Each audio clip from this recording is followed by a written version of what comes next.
차에서 내린 장모님은 들어가기 아쉬운지 마지막까지 상간남에게 매달려 애정 행각을 하더군요. 장모님이 내린 후 저는 저희 집에서 그다지 멀지 않은 상간남의 집으로 다시 운전을 시작했습니다. 저희 집 근처에 있는 타운하우스 동네였죠. 15분 거리를 가는 동안 상간남과 이런저런 이야기를 하게 되었습니다.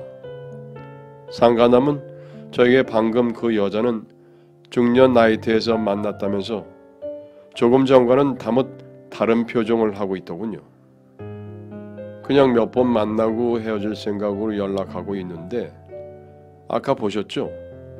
내가 아주 지를 사랑하고 있는 줄 안다니까. 아, 그래요? 아니, 세상에 반이 여잔데 내가 미쳤다고 저 늙은 여자 하나만 보고 있겠냐고요. 와이프 있냐고 묻길래 없는 와이프 그냥 있다고 했어요. 나중에 혹시라도 결혼하자고 들러붙을까봐 조금 데리고 놀다가 버릴 건데 나 참. 저는 무사히 운행을 마친 후 상간남의 차에서 내리고 나서야 녹음을 종료했습니다.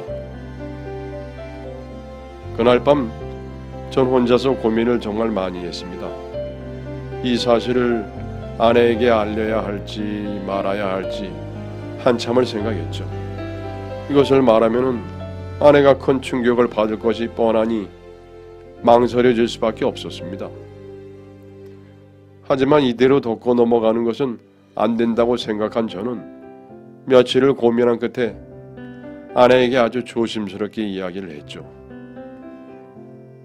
아내는 제가 여자가 있다는 고백이라도 하는지 긴장한 표정으로 제 이야기를 집중했습니다.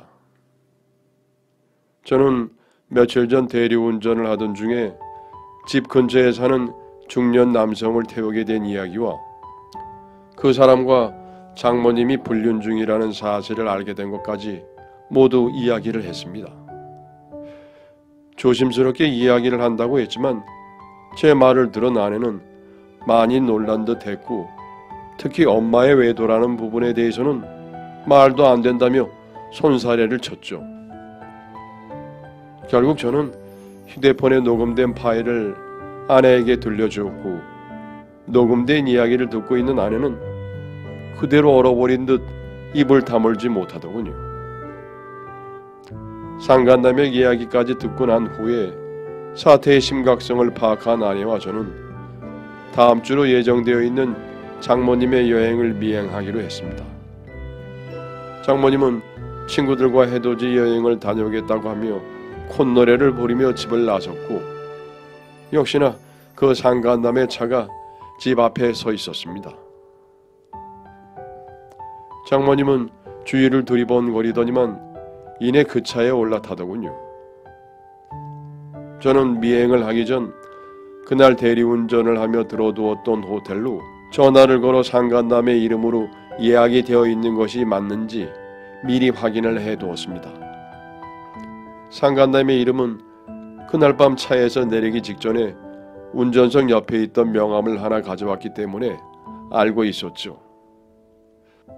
상간남의 이름으로 선물이 도착할 것이라며 일정 확인을 하는 척 문의를 하고 호텔 측의 예약 사실을 확답받을 수 있었습니다. 미행을 하면서 놓치게 되더라도 숙소를 정확하게 알고 있으니 문제없이 미행할 수 있을 것이라고 생각을 했었죠. 저는 따로 장모님과 상간남을 미행하며 내려왔고 아내는 처형과 장인 어른을 모시고 바람을 쐬러 간다며 천천히 내려왔어요. 제가 신호를 주기 전까지 시간을 때우며 주변 관광을 하고 있기로 했죠. 저는 호텔 로비에서 카메라를 들고 로비에 들어오는 두 사람을 촬영하였습니다. 그리고 객실로 올라가는 엘리베이터에 타는 모습과 두 사람이 다정하게 스킨십하는 장면까지 핸드폰으로 통화를 하는 척하면서 동영상을 찍어 두었습니다. 그리고 두 사람은 한참 동안 방에서 나오지 않았습니다. 몇 시간 후 저녁이 다 돼서야 저녁을 먹으러 내려오더군요. 인근 식당으로 향하는 두 사람을 보고 저는 아내에게 식당 이름을 알려주었습니다. 바다를 바로 앞에서 볼 수 있는 아주 큰 횟집 창가에 자리를 잡고 앉은 두 사람은 회를 서로 먹여주며 뽀뽀하고 난리도 아니더군요.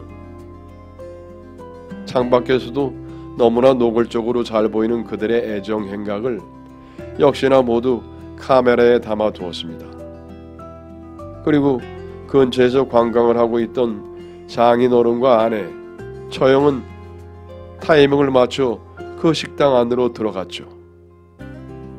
결국 장인어른은 딸들과 함께 장모님과 상간남의 모습을 실제로 마주하게 되었습니다. 당신 지금 뭐 하는 거야? 장인어른의 우렁찬 목소리와 날카로운 시선이 다정한 둘의 모습을 향했을 때는 정말 횟집의 모든 사람들의 움직임이 멈춰진 듯 하더군요. 장인어른은 그 속을 혼자 뚜벅뚜벅 걸어가셨습니다. 두 사람의 테이블 앞에 서 있는 장인어른을 발견한 장모님은 들고 있던 젓가락을 그만 놓치고 말았죠.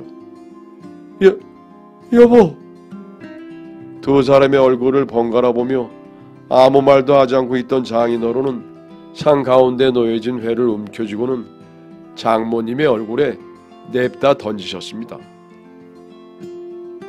그리고는 상간남의 멱살을 잡고 일으켜 세우고는 욕설을 시작하셨죠. 순간 멈춰있던 모든 사람들이 놀라며 움직이기 시작했습니다. 장모님의 비명소리와 상간남을 때릴 기세로 몰아세우는 장인어른, 그걸 말리려는 딸들이 뒤엉켜 식당이 순식간에 아수라장이 되었습니다. 장인어른은 화를 주체할 수 없으셨는지 와이프와 처형의 만류에도 한참 난동을 피우셨죠. 저희는 필사적으로 장인어른을 말렸고 장인어른은 곧이어 상간남을 테이블 위로 내동댕이 쳐버린 후 밖으로 나가셨습니다. 그렇게 저희는 상간남과 장모님을 두고 다시 집으로 올라왔습니다. 장인어른은 올라오는 내내 단 한마디도 하지 않으셨지요.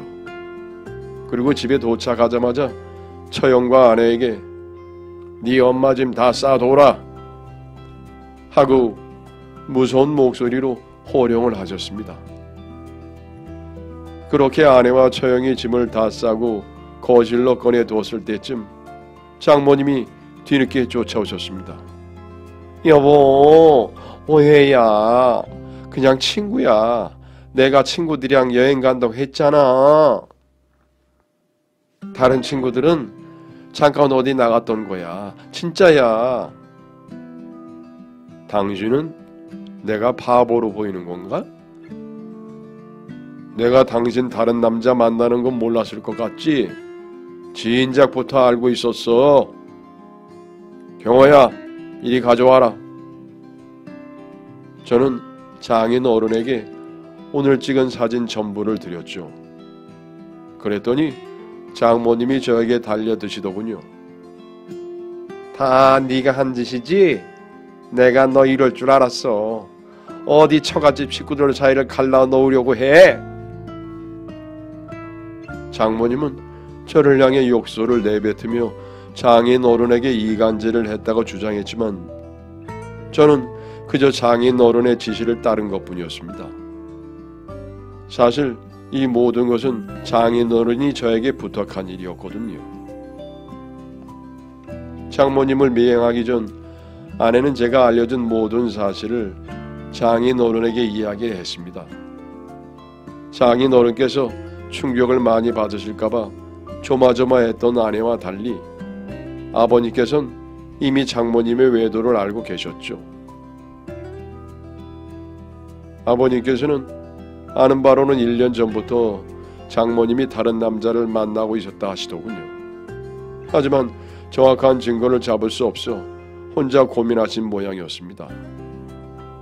그런데 때마침 제가 확실한 증거를 가져오게 되었고 그 증거를 받아든 장인 어른은 아내를 지켜 장모님의 휴대폰에 있는 불륜 정황 증거를 확보하라 하신 거죠.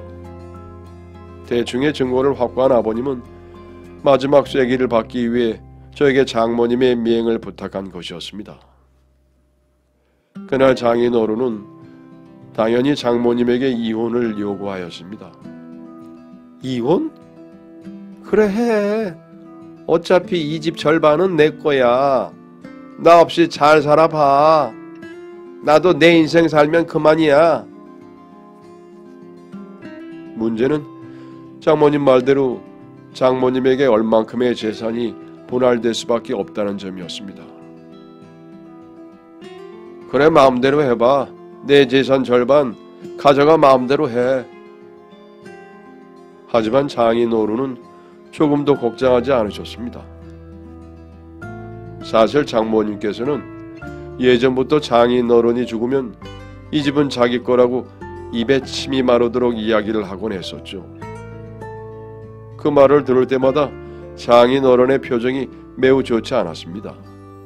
마치 남편 죽으라고 고사를 지내는 것 같아 섬뜩한 기분까지 들었던 장인 어른은 이미 집의 명의를 처형과 아내의 명의로 바꿔둔 지 오래라고 하였습니다.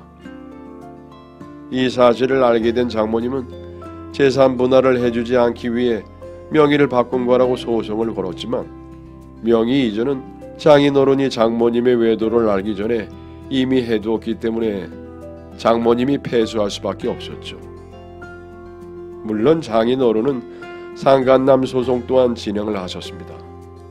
그 남자도 벌이가 좋은 사람이었기 때문에 깔끔하게 위자료를 주고 장모님과는 바로 헤어지더군요. 결국 장모님은 장인 어른의 통장에 있던 약간의 돈만 재산 분할로 받았지만 그 돈마저 장인 어른에게 줘야 하는 위자료로 뺏기고 집에서 쫓겨나셨습니다. 장모님은 집에서 쫓겨나자마자 상간남을 찾아간 모양이었습니다. 그러나 그 상간남은 장모님을 잠시 즐기는 사람이라고 생각하고 있었으니 장모님을 받아주지 않았죠. 그리고 그동안 엄마에게 쌓인 것이 많았던 처형과 아내도 장모님을 보살피지 않았습니다. 장모님은 모두에게 버림받고 마른 것이죠. 이후 저희는 장인 어른과 계속 함께 사는 중입니다. 제가 부업으로 대리운전을 하고 있었다는 사실을 알게 된 장인 어른은 밤마다 나가서 고생하지 말고 가족과 함께 집에서 마음 편하게 지내라고 권유하시더군요. 그동안 모아둔 돈으로는 집을 사서 전세를 주라고 하시면서 장인 어른은 저에게 젊을 때 돈을 모아두는 것은 좋지만 몸을 혹사시켜가면서 돈을 벌어봤자 늙으면 고생밖에 안 하니 조금의 여유를 갖고 차근차근 하라며 독려해 주셨습니다. 아버지 같은 장인 어른의 따뜻한 마음에 더욱 효도해야겠다는 생각이 들더군요. 그렇게 장모님이 집에서 나가게 되니 처형과 형님도 조금씩 친정에 오기 시작했습니다. 그동안 장모님의 하대에 집에 자주 오지 않았던 형님과 조카가 오니 집안이 화기애애하게 되었죠. 어린 조카는 너무나 귀엽고 예쁜 아이였습니다.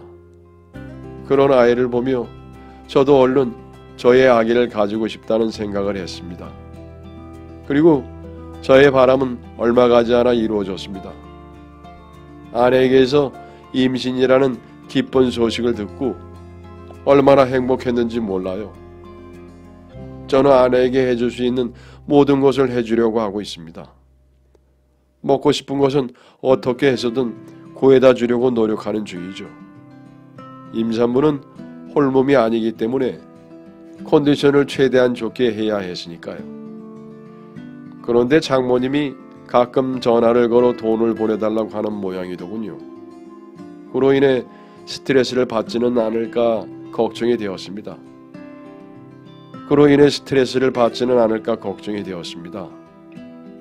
집에서 쫓겨난 장모님은 지방에 있는 이모님 댁에서 지내고 계셨는데 그곳에서도 그리 오래 지낼 수 있는 상황이 아닌 듯하였죠. 하지만 저희는 장모님에게 절대 돈을 해주지 말라는 장인 어른의 명령에 따라 장모님을 철저히 모른 척하고 있습니다. 아내에게 돈을 보내라고 하는 장모님의 전화에 아내는 마지막으로 말했죠. 평생 아버지 돈으로 호의호식하면서 사치 부리면서 살았잖아. 이제 엄마가 벌어봐. 아버지한테 항상 쥐꼬리만큼 벌어온다고 했잖아. 이제 곧 태어날 저의 아이를 위해 이런 식으로 감정 소비하고 싶지 않다고 하면서요. 다행히 아이는 뱃속에서 무럭무럭 잘 크고 있고 출산을 하고 나면은 처형이 아내의 몸조리를 해주기로 하였습니다. 저도 이제 한 집안의 가장이 되는 것이니 더욱 정직하게 더 열심히 살아보렵니다. 태어날 아기에게 듬직한 아빠가 되어주기 위해서 말이죠. 여러분 모두 건강하시고 행복하시기 바랍니다. 긴 이야기 들어주셔서 감사합니다. 안녕히 계십시오.